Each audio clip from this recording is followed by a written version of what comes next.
have been here for a little bit, and if you're new, thank you for stopping by.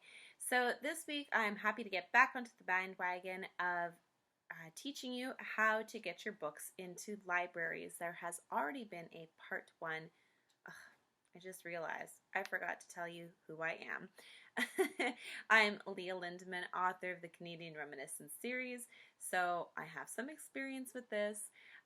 We are talking about getting your books into libraries. There has already been a part 1, and that deals mostly with the actual acquisitioning of your book into the library system and sending out a query letter or a query email, or even if you call them up, just to kind of give you a little bit of know-how in how you can start establishing those relationships with librarians and getting them to say yes to getting your work. So now that they've said yes, now I'm not sure if you saw, but in the last video, in the video description box, I have a free download for you to download, and in that download is a sample query email or letter that you could send to your librarian or the librarian you are wanting, the librarian that you are trying to get to acquisition your book.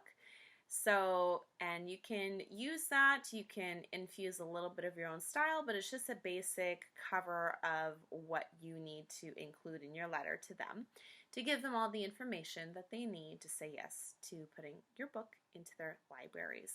So this week, it follows that. They've said yes to acquiring your book, but now what? How can you be the most helpful to them? Because as I stressed in the last video, this is not, I mean, yes, you are getting exposure. This is good for you, but you are there to help them. It is mostly about being involved in your community and getting the readers in your community to have a handle on your book, but to help them out. So we are going to focus now on what are the things you need to give your librarian to help them expose your work in the best way that they can, and to give them the tools necessary to, you know, use your gifts and talents to bless their readers that come into their library. So the first thing that we're going to give them is an online landing page. Now, I'm sure that if you've looked at the marketing business, if you've published a book already, you realize that a landing page is an essential page, or you hear the terminology landing page. So basically, it's a website that people go to, and that's where they can find all the information on your book. But you can make a special one for the librarians that you want to acquisition your book. So what do you need on this landing page? Well, you're going to want the cover of your book and the title and author. You're also going to want a synopsis of your book. And if you have a review that really digs deep into how amazing your book is or how it helps people, then you're going to want to put that there as well.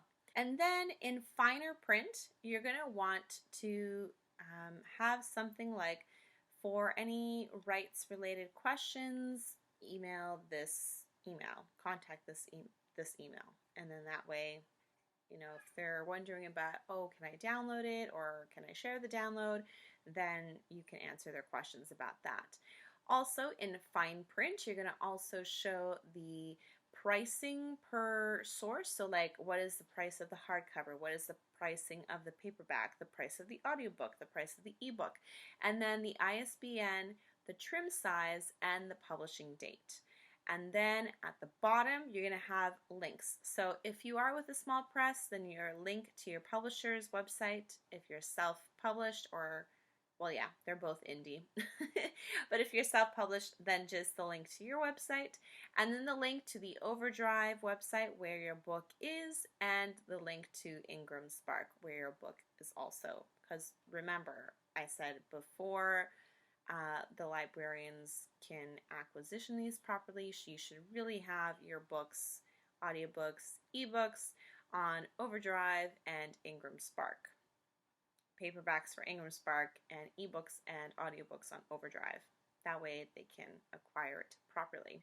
So that is the landing page, and Yes, I will also give you a downloadable free resource in the video description box below for all these resources that you can give your librarian. You're also going to want to give them 2 different kinds of sales sheets. What do I mean by that? It's a piece of paper. Let's look at the one that focuses on your book. So on the book sales sheet, again, you're going to have the cover, title, author, and a synopsis. You're also going to have a review if you have that same kind of review. It's all these resources, just to quickly input here, are very similar in style and in the information you're giving, except maybe the next one is a little bit even more different. But sticking to the book sales sheet, you are mainly selling the book with the sales sheet. And what does the sales sheet do? Well, I've even seen it in my library where they'll have papers on either authors that are coming in or virtual visits now because of COVID, but just basically, sheets that they can give to the people that are borrowing books and say, hey, here's an author, their book just released and we just acquired it, check it out. And they're going to want you to check out the book. And so these sales sheets help them with that. Instead of them just spewing out the information and having to remember all of it, you're just going to make it easier for them to expose you to their readers. On top of the synopsis of the author sales sheet, the cover and the title and the author, you're going to want a cool tagline if you can come up with that. And then also in fine print, you're going to have the pricing per source, so ebook, hardcover, paperback, all that, with an ISBN, the trim size, and the publishing date. And then you are also going to have a small author bio. And that is your sales sheet for your book. Also, downloadable resource in the video description box below. What is the next resource that you can give them? An author's sales sheet. So now we're not so much selling your book, but you're selling yourself. Okay, I know that sounds really bad. But you are. When you are marketing your book, we as authors need to learn to sell us. Because when readers read our books, they like to know who's writing the book. I mean, you could get away with some sort of how's the word go? Anonymity. There you go, I got it. And I mean, you look at there was one poet I heard of. I don't know who he is. Like, I can't remember. I can't remember his name, but I did a book signing, and the worker there told me that he has a certain anonymity, that either he doesn't show his face or something like that. But you even look at these singers like Sia. For the longest time, no one knew what she looked like because she had that, half white, half black hair covering her face. Or you even have Marshmallow, the DJ. And my cat wants to be in the video again. Hi, kitties. So you can tap into that if that's something that intrigues you, but most of us, I guess, need to learn to have that open dialogue with readers. So, where am I going with that? Yes, so the sales sheet for the author. What can you, as an author, give on top of your book? So the sales sheet for an author you're going to be more in the spotlight. It's all going to be about basically a longer bio of who you are, maybe how you got into writing, and how you use writing to help the community. And on that page, you're also going to have the cover of the book that you're promoting with the ISBN, the publishing date, the trim size, the pricing per options. But then you're also going to have a list of speaking topics. If that's something that interests you and you feel like you'd be comfortable with that, libraries love it when authors come in and speak to the readers of the community, either about their book, or even if you are able to branch off of your book a little bit, and someone who's doing so well with this, I want to point them out and I want to just really give a shout out to them is Robert P. Otone.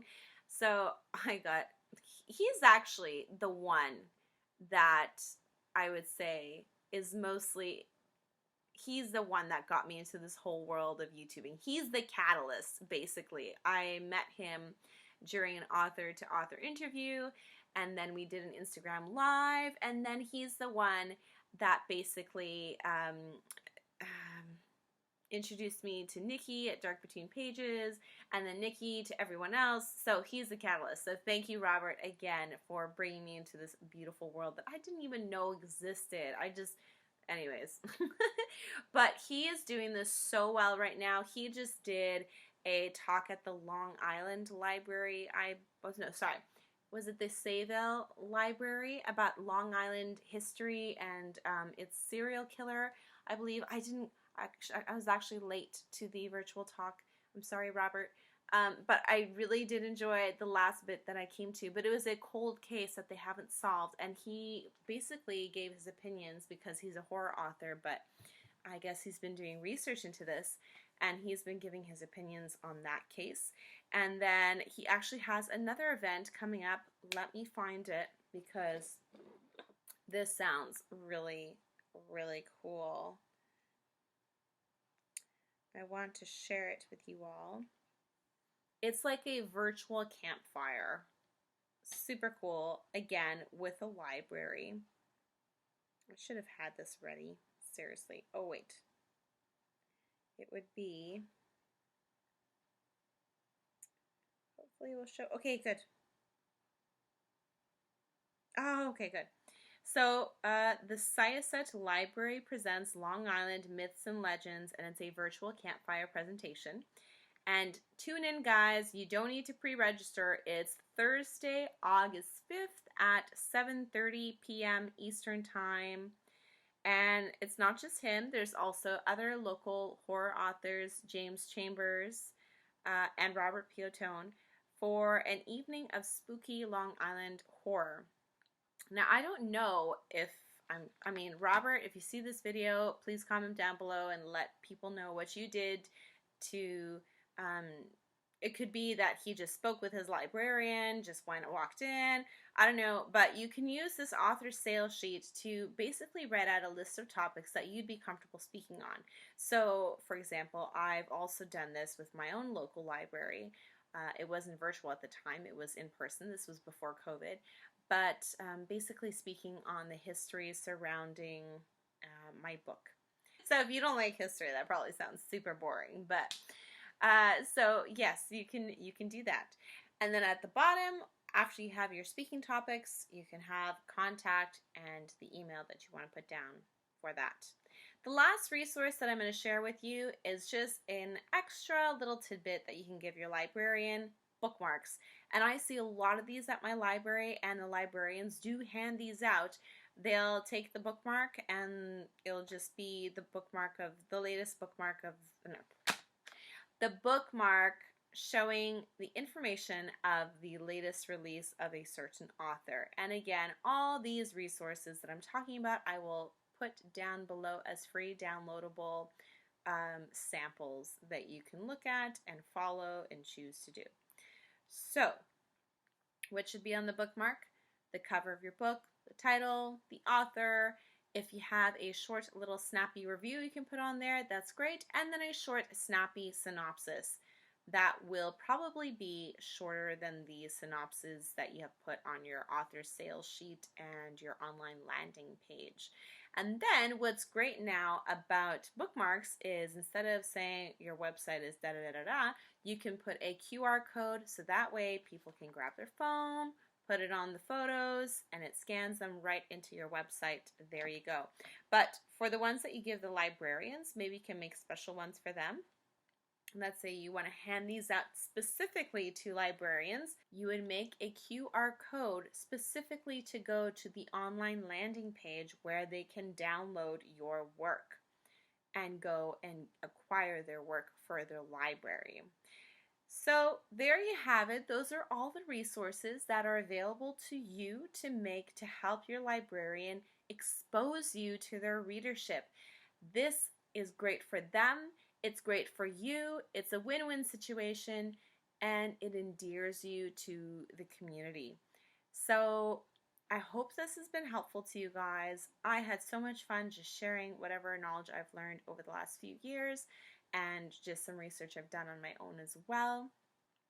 And Jonathan, you are the one that asked this question.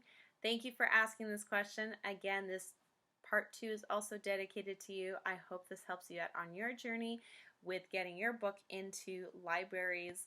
Sound off in the comments below if this is something you've done already, and maybe you have an extra tip that you'd like to share with somebody. And if you're not an author but you're a reader, tell me, do you like to know the author as personally as you can? Like, is approachability a big thing for you, or you really don't care, or you kind of do but you kind of don't?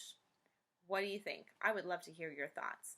I know that I like some approachability. I guess if I really love the author, then I would like to get to know the author on a more personal level, and that's where if the author does share that side of themselves, then it's really neat to see that. All right, guys, take care. Have a great week.